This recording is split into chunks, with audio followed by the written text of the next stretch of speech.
2 குழந்தைங்க, ஒரு வேலை, ரொம்ப ஆரோக்கியமான ஒரு குடும்பம் தான். ஆனா, ஒரு 40 ப்ளஸ்ல வந்து ஒரு 41, 42 வந்து ஸ்டார்ட் ஆகும் பொழுதே அவங்களுக்கு கொஞ்சம் கொஞ்சமா ஆங்சைட்டி லெவல் வந்து அதிகமாகுது.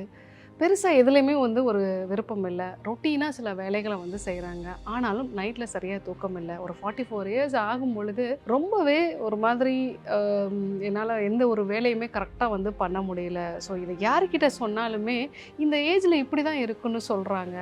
இது ஆங்சைட்டியா, டிப்ரஷனா, இல்ல வந்து அதீதமான ஒரு மன அழுத்தத்தில நான் இருக்கேனான்னு தெரியல அப்படின்னு சொன்னாங்க. பட் 40 இயர்ஸ்க்கு மேல நெறைய பெண்களுக்கு இந்த பிரச்சனைகள் வந்து உருவாகுது. இதுக்கு காலையில தூங்கி எந்திரிச்சு அந்த 1 மணி நேரம், அதே மாரி நைட்டு தூங்க போறதுக்கு 1 மணி நேரம் முன்னாடி. இந்த 1 மணி நேரத்திலயுமே ஃபோன் யூஸ் பண்ணாதீங்க. ஏன்னா, நீங்க ஃபோன் யூஸ் பண்ணும்பொழுது, அது உங்களோட பிரெயினுக்கு சீப் டோப்பமைன வந்து குடுத்து, அடுத்து என்ன, அடுத்து என்னங்கிறத பார்க்க வைக்கும். ஸோ இந்த மாரி போகும்பொழுது, ஒரு கட்டத்துக்கு மேல உங்களுக்கு எதுவுமே வந்து திருப்தியான ஒரு உணர்வ வந்து கொடுக்காது. அதுவும் காலை வேளைகள்லயும், நைட்டு தூங்க போறதுக்கு முன்னாடி இந்த விஷயங்கள் நீங்க பண்ணீங்க அப்படின்னா, அது உங்களுக்கு இன்னும் வந்து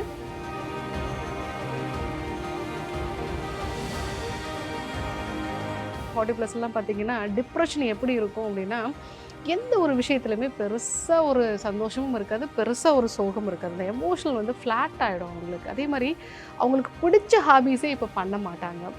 எப்பவுமே ஒரு படபடப்பு வந்து அவங்களுக்கு இருக்கும். சோஷியல் வித்ட்ராவல் அப்படின்னு சொல்லுவோம்.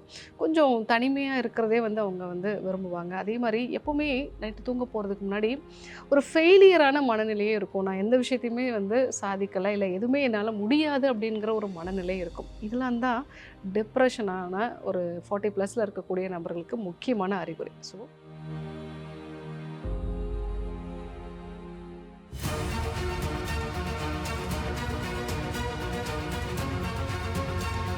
டாக்டர் ஸ்ரீவர்மாஸ் அழகும் ஆரோக்கியமும். ஸ்ரீவர்மா தமிழ் நேயர்கள் அனைவருக்கும் அன்பான வணக்கங்கள். நான் பெண்கள் சிறப்பு மருத்துவர் ஜெயரூபா. 40 வயசுக்கு மேல சின்ன சின்ன விஷயத்துல அதிகமான ஒரு பதட்டம் வந்து இருக்கு டாக்டர். இதுக்கு முன்னாடி ஸ்ட்ரெஸ்ஸை நான் ரொம்ப கரெக்டாக தான் வந்து ஹேண்டில் பண்ணுவேன். இப்போல்லாம் ஒரு டிராஃபிக் கூட வந்து என்னோட ஸ்ட்ரெஸ் லெவல்ஸை வந்து அதிகமாக்குது. தூக்கம் சரியாக வர மாட்டேங்குது. ஒரு படபடப்பு வந்து ஆகுது. எந்த ஒரு விஷயத்துலையுமே எனக்கு ஒரு ஈடுபாடே இல்லை. ஞாபக மறதி வேற நிறைய இருக்குது. ஸோ டாக்டர் கிட்ட போனால் நீங்கள் ஸ்ட்ரெஸ்ஃபுல்லாக இருக்கீங்க, கொஞ்சம் ரெஸ்ட் எடுங்க அப்படின்னு தான் சொல்கிறாங்க. ஆனால் எதுவுமே வந்து சரியாகலை. ஸோ இப்படி கவலைப்பட்டுட்டே வந்தவங்க தான் மீனா. ஸோ அவங்களுக்கு 44 வயசு ஆகுது. 2 குழந்தைங்க, ஒரு வேலை, ரொம்ப ஆரோக்கியமான ஒரு குடும்பம் தான். ஆனால் ஒரு 40 ப்ளஸில் வந்து ஒரு 41, 42 வந்து ஸ்டார்ட் ஆகும் பொழுதே அவங்களுக்கு கொஞ்சம் கொஞ்சமாக ஆங்சைட்டி லெவல் வந்து அதிகமாகுது. பெருசா எதுலயுமே வந்து ஒரு விருப்பம் இல்ல. ரொட்டீனா சில வேலைகள வந்து செய்றாங்க. ஆனாலும் நைட்ல சரியா தூக்கம் இல்ல. ஒரு 44 இயர்ஸ் ஆகும் பொழுது ரொம்பவே ஒரு மாதிரி அ என்னால எந்த ஒரு வேலையுமே கரெக்ட்டா வந்து பண்ண முடியல. ஸோ இத யார்கிட்ட சொன்னாலுமே, இந்த ஏஜ்ல இப்படி தான் இருக்குன்னு சொல்றாங்க. இது ஆங்சைட்டியா, டிப்ரஷனா, இல்ல வந்து அதீதமான ஒரு மன அழுத்தத்தில நான் இருக்கேனான்னு தெரியல அப்படின்னு சொன்னாங்க. பட் 40 இயர்ஸ்க்கு மேல நெறைய பெண்களுக்கு இந்த பிரச்சனைகள் வந்து உருவாகுது. இதுக்கு முக்கியமா 4 விதமான ஒரு மாற்றங்கள் நம்ம உடம்புல நடக்குது. அது அந்த ஹார்மோன்ஸோட ஒரு மாற்றம் தான். முதல் விஷயம் 40 இயர்ஸ்க்கு மேல போகும்பொழுது ஈஸ்ட்ரோஜன் வந்து குறையுது. ஆண்களா இருந்தாங்க அப்படின்னா, டெஸ்டோஸ்டிரானும் கொஞ்சம் கொஞ்சமா அவங்களுக்கு குறைய ஆரம்பிக்கும். இதுதான் நமக்கு பிரெயினுக்கு ஒரு மோட்டிவேஷன வந்து குடுக்கக்கூடியது. இதனோட அளவுகள் குறையும் பொழுது, நமக்கு மோட்டிவேஷன் வந்து அதிகமா இருக்காது. 2வது விஷயம், டோப்பமைனோட அளவு வந்து குறைய ஆரம்பிக்குது. 40 இயர்ஸ்க்கு மேல போகும்போது, ஒவ்வொரு 10 வருஷத்துக்கு ஒரு முறையும் 10% ஆஃப் டோப்பமைன் செக்ரீஷன் வந்து நமக்கு குறையுது.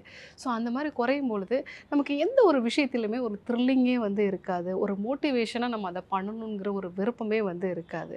ஸோ அதனால தான் நெறைய பேருக்கு ஒரு டிப்ரசிவா இருக்கிற மாதிரி, முன்னாடியெல்லாம் ஒரு ப்ளஷர குடுத்த விஷயங்கள், ஒரு நல்லா வந்து ஹெல்த்தியா ஒரு ஃபுட்டு சாப்பிட்டோம்னா ஹேப்பியா ஃபீல் பண்றது, இல்ல ஒரு ட்ரெக்கிங் போனோம்னா நம்ம ரொம்ப ஹேப்பியா ஃபீல் பண்றது, இல்ல ஃப்ரெண்ட்ஸ மீட் பண்ணோம்னா ரொம்ப ஹேப்பியா ஃபீல் பண்றது, இதெல்லாம் வந்து அவங்களுக்கு இப்போ கிடைக்காம போயிடுது. ஸோ அதற்கான காரணம் இந்த டோப்பமைனோட அளவு வந்து குறையிறது தான். மூணாவது விஷயம் இந்த கார்டிசால் டிஸ்ரெகுலேஷன் அப்படின்னு நம்ம சொல்லுவோம். ஒரு 40 இயர்ஸ்க்கு மேலே போகும்போது அவங்க கார்டிசால் லெவல் வந்து தொடர்ந்து அதிகமாகவே வந்து ரொம்ப நாளாக இருந்து அதுக்கப்புறமா வந்து அது குறைய ஆரம்பிச்சிடும். காலையில் 8 மணிக்கு வந்து நைட் ஆனால் குறைய வேண்டிய அந்த கார்டிசால் மிட் நைட் 2 மணி 3 மணிக்கே வந்து உங்களுக்கு அதிகமாக ஆரம்பிக்கும். ஸோ அப்போ தான் நீங்கள் தூக்கத்துலேருந்து விழிச்சிடுவீங்க. ஒரு படபடப்பான ஒரு நிலை வந்து இருக்கும். ஸோ இது நம்மளுடைய உணவு முறைகளாலும் வாழ்வியல் முறை மாற்றங்களாலும் வரக்கூடிய விஷயம். இது நிறைய 40 ப்ளஸில் இருக்கிறவங்களுக்கு தான் இந்த பிரச்சனை வந்து வரும். கடைசியாக பார்த்தீங்க அப்படின்னா நம்மளுடைய குடல் வந்து கரெக்டாக இல்லாததுனால அங்கே இருக்கக்கூடிய பாக்டீரியா வைரஸஸ் வந்து கரெக்டாக இல்லாததுனால லீக்கி கட் உண்டாகி நியூரோ இன்ஃப்ளமேஷன் அப்படின்னு நம்ம சொல்லுவோம். நம்மளுடைய நரம்புகளில் வந்து ஒரு இன்ஃப்ளமேஷன் உண்டாகுது. இதனால் சின்ன சின்ன விஷயத்துக்கெலாம் நம்ம ரொம்ப இரிட்டேட்டடாக வந்து ஃபீல் பண்ணுவோம். ஒரு விஷயம் நம்ம நினச்ச மாதிரி நடக்கலைன்னா நம்மளால் அக்செப்ட் பண்ணிக்கவே முடியாது. ஞாபகத்திறன் ரொம்ப கம்மியாக இருக்கும். ஸோ எதுக்காக அந்த வேலையை ஆரம்பித்தோம் அப்படிங்கிறது நமக்கு தெரியாது. அதே மாதிரி சாவி எங்கே வச்சோம், அடுப்பில் என்ன வச்சோம், இல்லை கரெக்டாக இன்றைக்கி இதை எடுத்துகிட்டு போகணுன்னு நினைப்போம். அந்த விஷயம் மறந்து போயிடும். பேசிகிட்டே இருக்கும்போது ஒரு வேர்டு மட்டும் வந்து மறந்து போயிடும். ஸோ இந்த மாதிரி நிறைய விஷயங்கள் வந்து உங்களுக்கு ஞாபக சக்தியிலையும் பாதிப்பு வரும். இது நரம்புகளில் உண்டாகக்கூடிய குறைபாடுகள் தான். ஸோ இந்த 4 விதமான காரணங்களால் தான் 40 ப்ளஸில் இருக்கக்கூடிய பெண்களுக்கு ஆன்சைட்டி, டிப்ரெஷன் இதெல்லாமே வந்து வருது. பட் இதை பார்த்த உடனே நம்ம பயப்பட வேண்டாம். ஸோ இது இப்படியே தான் இருக்குமா அப்படிங்கிறது கிடையாது. ஸோ இந்த சேஞ்ச் வரும்பொழுது நாம் நம்மளுடைய உணவு முறை மாற்றங்கள், வாழ்வியல் முறை மாற்றங்கள் இதன் மூலமாக நம்ம சில விஷயங்களை மாற்றி அமைக்க முடியும். நான் நிறைய பேருக்கு சொல்கிறது உண்டு.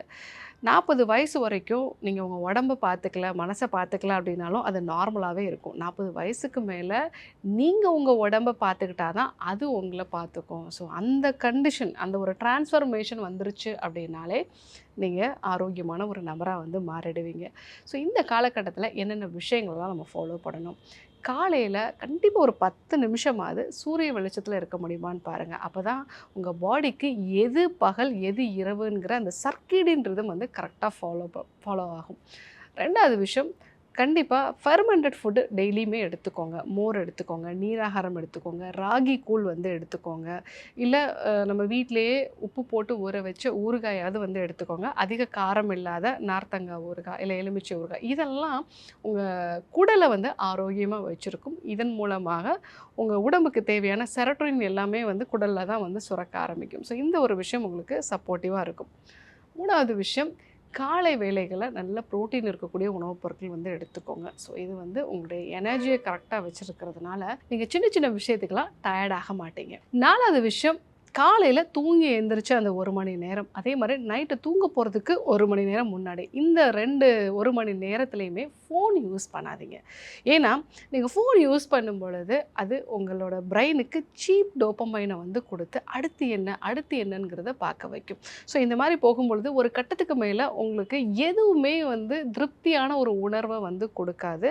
அதுவும் காலை வேளைகள்லையும் நைட்டு தூங்க போகிறதுக்கு முன்னாடியும் இந்த விஷயங்கள் நீங்கள் பண்ணீங்க அப்படின்னா அது உங்களுக்கு இன்னும் வந்து ஒரு மனதளவில் பாதிப்பை வந்து கொடுக்கும். இந்த 2 டைம்லையும் வந்து ஃபோனை வந்து அவாய்ட் பண்ணிடுங்க. 5வதா, உங்கள் பாடிக்கு தேவையான ஆக்சிடோசின் வந்து சுரக்கணும் அப்படின்னா உங்களுக்கு பிடிச்ச நபர்கள், இல்லை உங்கள் நலம் விரும்பிகள், ஃப்ரெண்ட்ஸ், ஃபேமிலி பீப்புள் கூட கண்டிப்பாக 1 மணி நேரமாவது டெய்லி வந்து ஒரு மீனிங்கான கான்வர்சேஷன் வந்து பண்ணுங்கள். ஸோ இன்றைக்கி நிறைய நம்ம சோஷியல் மீடியாவில் வந்து பேசுகிறோம், அதில் வந்து லைக்ஸ் கமெண்ட்ஸ் எல்லாம் வந்து கொடுக்குறோம். அது வந்து உங்களுக்கு சீப் டோப்பமைனை தான் வந்து கொடுக்கும். ஒரு மீனிங்ஃபுல்லான கான்வர்சேஷன் வீட்டில் ஹஸ்பண்ட் கூடயோ, இல்லை குழந்தைகளோடையோ, இல்லை ஒரு ஃப்ரெண்ட்ஸ் கூடயோ நீங்கள் வந்து ஷேர் பண்ணிக்கும் பொழுது கண்டிப்பாக உங்களுடைய பிரச்சனைகளும் வந்து குறைய ஆரம்பிக்கும். உங்களோட மைண்டும் வந்து ரிலாக்ஸ் ஆகும். ஆக்சிடோசின் வந்து உங்களுக்கு சுரக்கும். இது ஒரு பாதுகாப்பான உணர்வை கொடுக்கும். எனக்கு அப்படிலாம் ஃப்ரெண்ட்ஸ் யாரும் இல்லை டாக்டர், வீட்டில் யாருமே வந்து பேசுகிறதில்ல அப்படின்னா சுவாச பயிற்சிகளை நீங்கள் வந்து ஃபாலோ பண்ணலாம். இல்லை வந்து நீங்கள் அதற்கான தியான பயிற்சிகளை வந்து ஃபாலோ பண்ணலாம். இதுவும் உங்களுக்கு தேவையான அந்த ஆக்சிடோசினை வந்து கொடுக்கும். இந்த விஷயங்களெல்லாம் வந்து ஃபாலோ பண்ணுங்கள். மூலிகைகளையும் வந்து நீங்கள் எடுத்துக்கலாம். மூலிகைகளை பொறுத்த வரைக்கும் அமுக்ரா வந்து எடுத்துக்கலாம். இது வந்து HPA ஆக்சிஸ் நம்ம சொல்லுவோம், ஹைப்போதலமோ பிட்யூட்ரி அட்ரினல் ஆக்சிஸை கரெக்டாக மெயின்டைன் பண்ணும். 2வதாக சடாமாஞ்சல். இந்த சடாமாஞ்சல் அப்படிங்கிறது நம்ம பாடியில் GABA ரிசெப்டார்ஸை வந்து ஆக்டிவேட் பண்ணுறதுனால நல்ல மன அமைதியை வந்து கொடுக்கும். 3வதா வல்லாரை வந்து நியூரோஜெனிசிஸ் வந்து அதிகப்படுத்தும். நரம்புகளுடைய இந்த இணைப்புகள் வந்து அதிகப்படுத்துறது, நரம்புகளை ஸ்ட்ராங் ஆக்குறத இது அதிகப்படுத்தும். வல்லாரை நெய்யாக பயன்படுத்துறது நல்லது. அதே போல் வில்வம் வந்து நம்ம பயன்படுத்தலாம். வில்வம் வந்து பித்தத்தை குறைக்கக்கூடியது, மன அழுத்தத்தை வந்து குறைக்கக்கூடியது. ஸோ இதை நம்ம வந்து பயன்படுத்தும் பொழுது நல்லாவே மன அழுத்தம் குறையும். அடுத்ததாக துளசி அப்படிங்கிறது ஒரு அடாப்டோஜெனிக் ஹெர்பு அப்படின்னு நம்ம சொல்லுவோம். இது ஆக்சிஜன் லெவலை செல்களுக்கு அதிகமாக சேர வைக்கும். இதன் மூலமாக மனதில் ஒரு விழிப்புணர்வான எண்ணங்கள் வந்து உருவாக ஆரம்பிக்கும். ஸோ இந்த ஒரு விஷயங்கள்லாம் நீங்கள் வந்து ஃபாலோ பண்ணலாம். இது எல்லாமே பெரும்பாலும் பார்த்திங்கன்னா நம்மளோட ட்ரெடிஷ்னலில் கோயிலே கொடுப்பாங்க. இது எல்லாமே நம்மளுடைய மனதுக்குமான மிக முக்கியமான மூலிகைகள் தான். ஸோ இதெல்லாம் என்னால் எடுத்துக்க முடியலன்னு சொல்லக்கூடிய நபர்கள் இதெல்லாம் சேர்ந்து மானச சஞ்சீவி ரசாயனமும் வந்து எடுத்துக்கலாம். 40+ல் அந்த டைமில் பார்த்திங்கன்னா 40+லாம் பார்த்திங்கன்னா டிப்ரெஷன் எப்படி இருக்கும் அப்படின்னா, எந்த ஒரு விஷயத்துலையுமே பெருசாக ஒரு சந்தோஷமும் இருக்காது, பெருசாக ஒரு சோகம் இருக்காது. அந்த எமோஷனல் வந்து ஃப்ளாட் ஆகிடும் அவங்களுக்கு. அதே மாதிரி அவங்களுக்கு பிடிச்ச ஹாபீஸே இப்போ பண்ண மாட்டாங்க. எப்போவுமே ஒரு படபடப்பு வந்து அவங்களுக்கு இருக்கும். சோஷியல் வித்ட்ராவல் அப்படின்னு சொல்லுவோம்.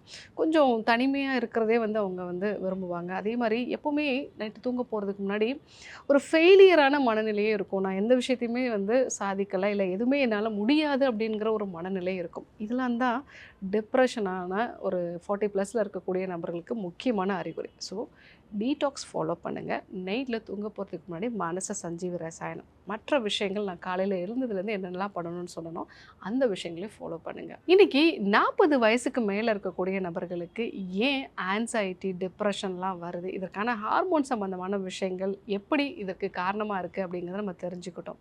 ஸோ இதெல்லாம் சொன்ன பிறகு தான் நிறைய பேர், டாக்டர் எனக்கு இந்த பிரச்சனையெல்லாம் இருக்குது, நான் சோம்பேறியாக மாறிட்டேன், இல்லை நான் ரொம்ப கோபமான ஒரு நபராக மாறிட்டேன், எனக்கு என்ன காரணமே தெரியாமல் இரிட்டேஷன் வருது, ஏன் ஞாபக மறதி வர்றது அப்படிங்கிறது தெரியாமலே எனக்கு இருந்துச்சு, இப்போ தான் தெரியுது இது ஹார்மோன் சம்மந்தமான ஒரு பிரச்சனையா, இது வந்து மீண்டு வர்றதுக்கான வாய்ப்புகளும் இருக்குது அப்படிங்கும் போதே எனக்கு ரொம்ப சந்தோஷமாக இருக்குன்னு நிறைய பேர் வந்து சொல்கிறாங்க.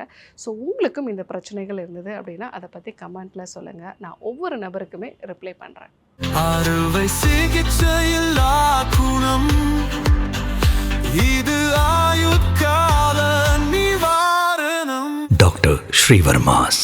ஸ்ரீ வர்மா ஆயுர்வேதா மருத்துவமனையின் வெல்னஸ் குருஜி அவர்களை ஜூன் மாதம் 4ஆம் வாரம் 23ஆம் தேதி செவ்வாய்க்கிழமை காலை 6 மணி முதல் மதியம் 2 மணி வரை திருவள்ளூரிலும், 24ஆம் தேதி புதன்கிழமை காலை 6 மணி முதல் மாலை 6 மணி வரை சேலத்திலும், 25ஆம் தேதி வியாழக்கிழமை காலை 7 மணி முதல் மாலை 4 மணி வரை திருப்பூரிலும், 26ஆம் தேதி வெள்ளிக்கிழமை காலை 6 மணி முதல் மாலை 6 மணி வரை கோயம்புத்தூரிலும், 27ஆம் தேதி சனிக்கிழமை காலை 6 மணி முதல் மாலை 6 மணி வரை கோயம்புத்தூரிலும், 28ஆம் தேதி ஞாயிற்றுக்கிழமை காலை 9 மணி முதல் இரவு 9 மணி வரை கோடம்பாக்கத்திலும் சந்தித்து மருத்துவ ஆலோசனை மற்றும் ஆசி பெற தொடர்பு கொள்ள வேண்டிய தொலைபேசி எண்கள் 9500 946634 9500 946635. ஆச்சார்யா டாக்டர் ஸ்ரீவர்மா அவர்களிடமும் வெல்னஸ் குருஜி அவர்களிடமும் நேரடியாக பயிற்சியும் ஆசியும் பெற்ற doctor Hemala Tiruvallur, doctor Aneesh Fathima Ambattur, doctor Surya Kodambakkam, doctor Jayarupa Manapakkam, doctor Radha Velachery, doctor Jayakanthan Pondicherry, doctor Pooja Tiruvannamalai, doctor Saraswathi Salem, doctor Suryabharathi Trichy, doctor Abirami Thanjavur, doctor Abina Mubisha Madurai, doctor Jebashin Nagercoil, doctor Malathi Coimbatore, doctor Sonali Hosur, doctor Guna Apsara Bangalore, doctor Navneeth Hyderabad, doctor Siddhanath Mumbai. பட்டப்படிப்பு மற்றும் பட்ட மேற்படிப்பு முடித்த மருத்துவர்களை சந்தித்து சிகிச்சை பெறலாம். முதுகுவலியா, மூட்டு வலியா, கை கால் நீட்ட மடக்க இயலாமையா, அறுவை சிகிச்சை இல்லா குணம், ஆயுட்கால நிவாரணம். டாக்டர் ஸ்ரீவர்மா PCR, மகாராஜா தைலம் அனைத்து மருந்து கடைகளிலும் கிடைக்கும். அனைத்து நோய்களுக்குமான குணம், ஆரோக்கியம் தரும் மருத்துவர்கள் doctor Srivarma's. Doctor Srivarma's Magicare is wellness.